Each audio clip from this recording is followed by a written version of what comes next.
Hello dear students, good morning to all of you. बच्चों, हम लोग एडजेक्टिव पढ़ रहे थे।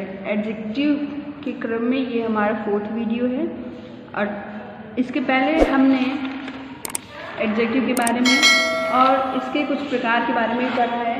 अगर आपने वो वीडियो नहीं देखा है तो प्लीज़ ग्रामर की प्लेलिस्ट में जाके वो वीडियो देख सकते हैं। हमने proper adjective, adjective of quality, adjective of quantity, numeral adjective and demonstrative and distributive adjective देख लिया है। आज हम पॉजेसिव एंड इंट्रोगेटिव एडजेक्टिव देखेंगे। बच्चों, अगर आपको याद होगा कि हमने प्रोनाउन वाले चैप्टर में पर्सनल प्रोनाउन में पर्सनल प्रोनाउन के 3 भाग होते थे। पर्सनल प्रोनाउन में एक सब्जेक्टिव होता था और एक ऑब्जेक्टिव और पॉजेसिव, ठीक है। तो वो जैसे पॉजेसिव प्रोनाउन होते हैं उसी तरह पॉजेसिव एडजेक्टिव होते हैं। आइए ध्यान से देखते हैं।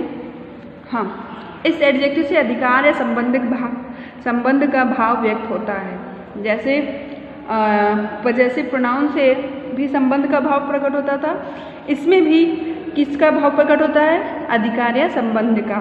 जैसे माई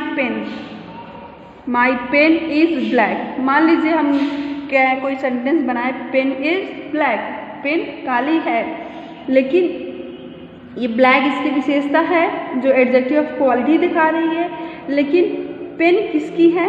माई, मेरी है। तो इस पेन के बारे में, इस पेन का अधिकार, इसका स्वामित्व क्या दिखा रहा है? किसका संबंध रखता है? पेन माई, मुझसे रख रहा है, इसलिए ये माई यहाँ पे जो हो गया। आपको याद होगा वो chart, my pen, my mine और आवर, इस टाइप से पॉजेसिव फॉर्म होते थे हमारे, ठीक है। देखिए, माई पेन इज ब्लैक, यहाँ पे माई क्या हो गया? आपका एडजेक्टिव।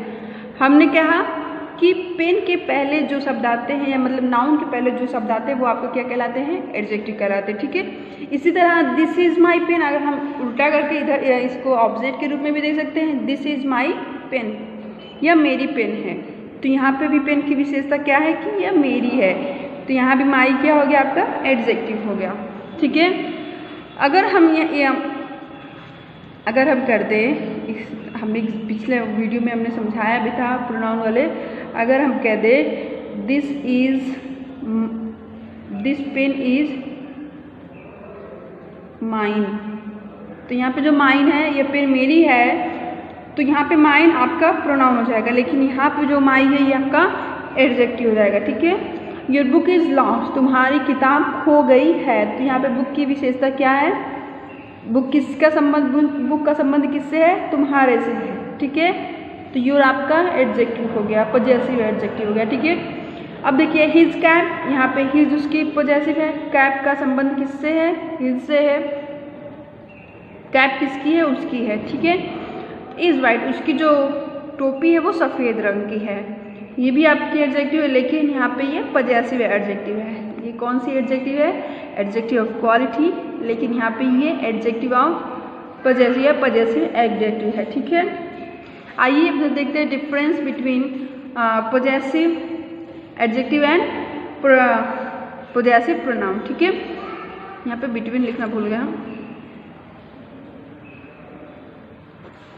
देखिए पॉजेसिव एडजेक्टिव, अब देखिए हम पहचान कैसे करेंगे दोनों के बीच में। जैसे this is my pen, this ये प्रोनाउन हो गया, इज माई पेन, यहाँ पे जो पेन है वो नाउन है और नाउन के बारे में बता रहा है माई, तो यहाँ पे माई क्या हो गया? आपका एडजेक्टिव हो गया, और ये आपका प्रोनाउन है, और ये आपका एडजेक्टिव है, और ये आपका नाउन है।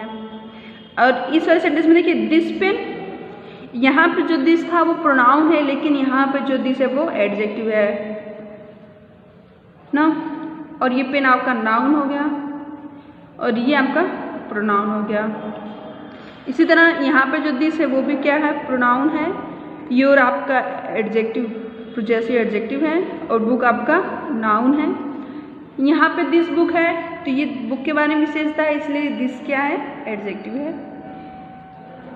इसलिए ऐसा, और ये आपका नाउन है और ये प्रोनाउन। तो हम समझ क्या रहे हैं कि हम किसी को पर्टिकुलरली कह नहीं सकते ये नाउन, ये प्रोनाउन है कि एडजेक्टिव है। उसके स्थान के कारण हम उसे बताते कि ये क्या है।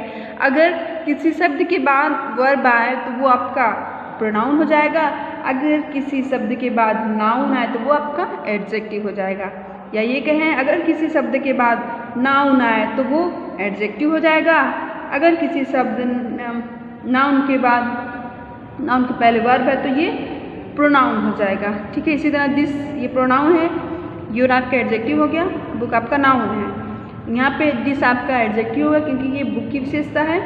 ठीक है, और योर्स, ठीक है, ये योर्स आपका क्या हो जाएगा, प्रोनाउन है।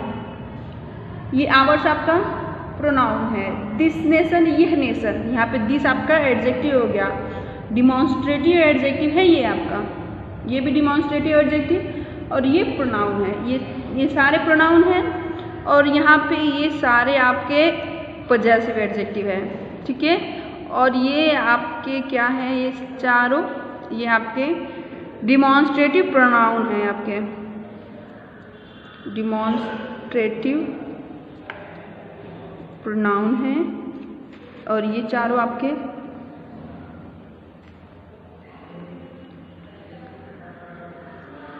डिमॉन्स्ट्रेटिव एडजेक्टिव हैं और ये आपके सारे नाउन हैं और यहाँ भी ये सारे क्या हैं आपके, ये भी सारे आपके नाउन हैं। ठीक है, ये सारे आपके नाउन हैं, ये सारे आपके क्या हैं, ये सारे आपके प्रोनाउन हैं। ये सब क्या है, आपके प्रोनाउन हैं। आई होप आपको डिफरेंस समझ में आया होगा कि अगर किसी वर्ड के बाद वर्ब आए तो वो आपका प्रोनाउन हो जाएगा, अगर किसी वर्ड के बाद नाउन आए तो वो आपका एडजेक्टिव हो जाएगा। सेम हेयर, यहाँ पे इसके बाद वर्ब है इसलिए ये प्रोनाउन हो गया, इसके बाद नाउन आया तो ये एडजेक्टिव हो गया, और इसके बाद ये नाउन आया तो ये भी एडजेक्टिव हो गया, लेकिन इसके पहले ये वर्ब है इसलिए ये क्या हो गया, प्रोनाउन है। ये ऑब्जेक्ट रूप में प्रोनाउन है। ठीक है, आइए हम अपना अगला एडजेक्टिव इंट्रोगेटिव एडजेक्टिव पढ़ते हैं। हमने इंट्रोगेटिव प्रोनाउन पढ़ा था, जिस तरह से जिस प्रश्न को करने के बाद जो प्रश्न किसी नाउन के बारे में पूछा जाता था तो वो इंट्रोगेटिव प्रोनाउन होता था। ठीक है, यहाँ पे हम एडजेक्टिव जो किसी नाउन के संबंध में प्रश्न पूछने का कार्य करें वह इंट्रोगेटिव एडजेक्टिव करना, मतलब उसके संबंध में, उसके बारे में नहीं, उसके संबंध में प्रश्न कोई पूछता तो वो आपका एडजेक्टिव इंट्रोगेटिव एडजेक्टिव कहलाता है। आइए देखते हैं, जैसे ये क्या है, ये तीन है जिनसे हम इंट्रोगेटिव एडजेक्टिव कहते हैं, जैसे व्हाट, विच एंड हुज, ये तीन हैं आपके, इनसे हम इंट्रोगेटिव एडजेक्टिव पता करते हैं। जैसे अब देखिए विच बुक, अगर आपको याद होगा इंट्रोगेटिव प्रोनाउन में तो विच के बाद विच ऑफ दीज बुक्स, तो वहाँ पे विच के बाद नाउन नहीं आया इसलिए वो प्रोनाउन हो गया, लेकिन यहाँ पे विच के बाद नाउन आ गया इसलिए क्या हो गया, आपका एडजेक्टिव हो गया। देखिए which book do you like most, कौन सा बुक तुम अत्यधिक पसंद करते हो, सबसे ज़्यादा कौन सा तुम पसंद करते हो, विच बुक, कौन सा बुक, बुक कौन सा, बुक की विशेषता क्या है, यहाँ बुक के बारे में क्या बताया जा रहा है, कौन सा बुक। देखिए हुज बुक इज दिस, किसकी बुक है, बुक की विशेषता क्या है, बुक का संबंध क्या है, किसका है, किसका है मतलब किसी का तो होगा, कोई इंसान ही होगा, कोई नाउन ही होगा, उसके बारे में विशेषता बताई जा रही है। ठीक है, तो ये प्रश्न यहाँ पे किया जा रहा है इसलिए हुज बुक, किसकी बुक है ये। ठीक है, व्हाट टाइम इज, यहाँ पे व्हाट टाइम, टाइम की विशेषता क्या है कि टाइम क्या है, टाइम के बारे में प्रश्न पूछा जा रहा है इसलिए ये व्हाट हो गया। इसलिए हम कुल मिला के क्या कहें, अगर किसी वर्ड के बाद नाउन आ गया तो वो आपका उसका एडजेक्टिव हो जाएगा। ठीक है, आइए कुछ नोट्स देख लेते हैं, होता है क्या नोट्स। विच का प्रयोग ग्रुप में से किसी एक को चुनने के लिए होता है, विच का प्रयोग ग्रुप में किसी एक को चुनने के लिए होता है। जैसे यहाँ पे हमने देखा ना, which book do you like the most, मतलब ढेर सारे बुक में से तुम कौन सा बुक अत्यधिक पसंद करते हो। आइए देखते हैं, जैसे which boy is guilty, which boy is guilty, कौन सा बालक अपराधी है। अब ढेर सारे बालक में से कौन सा बालक अपराधी है, विच बॉय, कौन सा लड़का अपराधी है। विच पेन डू यू लाइक, कौन सा पेन तुम पसंद करते हो, मतलब ढेर सारे पेन में से किसी एक को चुनने के लिए इसका यूज होता है विच का। अब देखिए वाट विच हुज के तुरंत बाद वर्ब हो तो ये इंट्रोगेटिव प्रोनाउन होता है। अभी हमने कहा अगर वाट विच हुज के बाद अगर वर्ब आ जाए तो वो आपका क्या हो जाएगा, विच हुज, ये प्रोनाउन होगा। जैसे ये नियम हर एडजेक्टिव और प्रोनाउन के लिए यूज होगा कि अगर इन सब शब्दों के साथ वर्ब आ गया तो वो आपका प्रोनाउन है, अगर इनके बाद आपका नाउन आ गया तो ये आपका एडजेक्टिव है। ठीक है, वीडियो बड़ा हो जाएगा इसलिए हम ये रिपीट दोहरा ले रहे हैं, क्या हमने रिवाइज कर ले रहे हैं, क्या हमने पढ़ा आज। ठीक है, देखिए हमने दो एडजेक्टिव पढ़ा, पजेसिव एडजेक्टिव और इंट्रोगेटिव एडजेक्टिव। पजेसिव एडजेक्टिव वो एडजेक्टिव होते हैं जो किसी नाउन का अधिकार या संबंध बताते हैं। ठीक है, जैसे माई पेन, माई के बाद नाउन आया इसलिए यहाँ पर माई आपका एडजेक्टिव हो गया। अगर माई के बाद इन सब शब्दों के बाद वर्ब आ गया तो ये आपका प्रोनाउन हो जाएगा। ठीक है, सेम इस तरह हमने पढ़ा, हमने कुछ एग्जाम्पल से इसको क्लियर भी किया। इसके बाद हमने इंट्रोगेटिव एडजेक्टिव देखा। इंट्रोगेटिव एडजेक्टिव 3 एडजेक्टिव होते, व्हाट, विच एंड हुज से। अगर विच का प्रयोग हम ग्रुप में से किसी एक को चुनने के लिए करते हैं, अगर वाट विच हुज के तुरंत बाद वर्ब आए तो ये इंट्रोगेटिव प्रोनाउन हो जाते हैं। ठीक है, जैसा कि सारे वर्ड्स के साथ ऐसा होता आया है तो इनके साथ भी ऐसे ही होता है। ठीक है, आई होप आपको ये वीडियो पसंद आई होगी। Thank you.